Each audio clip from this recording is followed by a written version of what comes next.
का ये कहना है कि उनकी ह्यूमन शील्ड बनाया गया था, तो इसके ऊपर इन्वेस्टिगेशन क्यों नहीं हो रही? इसके ऊपर जवाबदेही क्यों नहीं दे रहे लोग? क्या सारा कानून, क्या सारा कोर्ट, हाई कोर्ट खाली आर्मड पावर्स के हाथ में ही है? क्या जुडिशरी के हाथ में कुछ भी नहीं है? बात रही डेड बॉडी की, तो पिछली बार भी हम यहाँ पर आकर चिल्ला कर कह रहे थे और आज भी कहते हैं कि दुनिया का ऐसा कौन सा आईन है, कौन सा कानून है? We are not here outlaws, we are talking under the judiciary, under the democracy, कि हमें उसके तहत जवाब दिया जाए।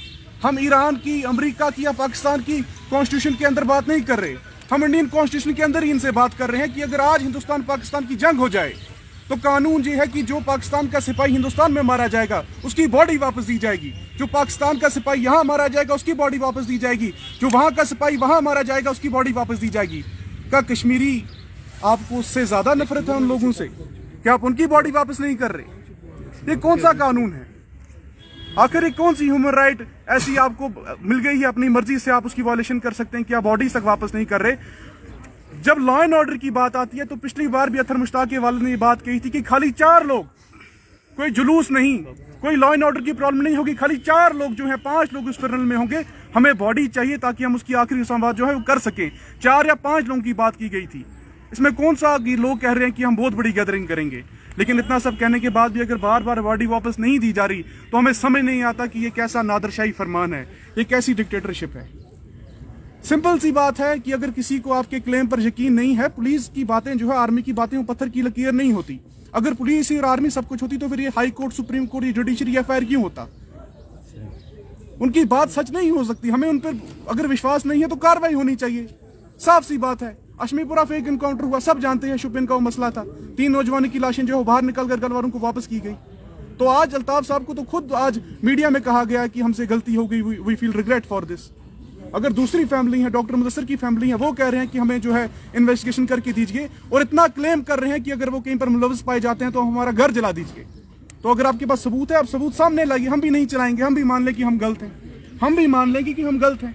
लेकिन जो बॉडीज का सिस्टम है, मुझे आज तक ये समझ नहीं आया कि चलिए लॉ एंड ऑर्डर की आप बात करते हैं, फैमिली बार बार ये बात कहती है कि 10 या 5 लोग वहां पर जमा रहेंगे, हम बड़ी गैदरिंग भी नहीं करेंगे, तो अब इसमें प्रॉब्लम क्या है? अब तो वो लॉ एंड ऑर्डर इशू भी नहीं बनता।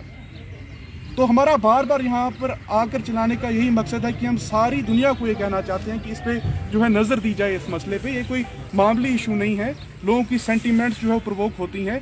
आप सबके घर में आपके वालिद हैं, आपके बच्चे हैं, आपकी बच्चियां हैं। एक बार सोचिए कि आपके घर में कोई मारा जाता है, जिसको आप 20 साल 30 साल से रोज सुबह देखते हैं, वो घर से निकलता है, शाम को आता है, और एक दिन ऐसा आ जाता है कि घर से निकलता है, फिर आपको पता ही नहीं चलता कि वो कहाँ गायब हो गया।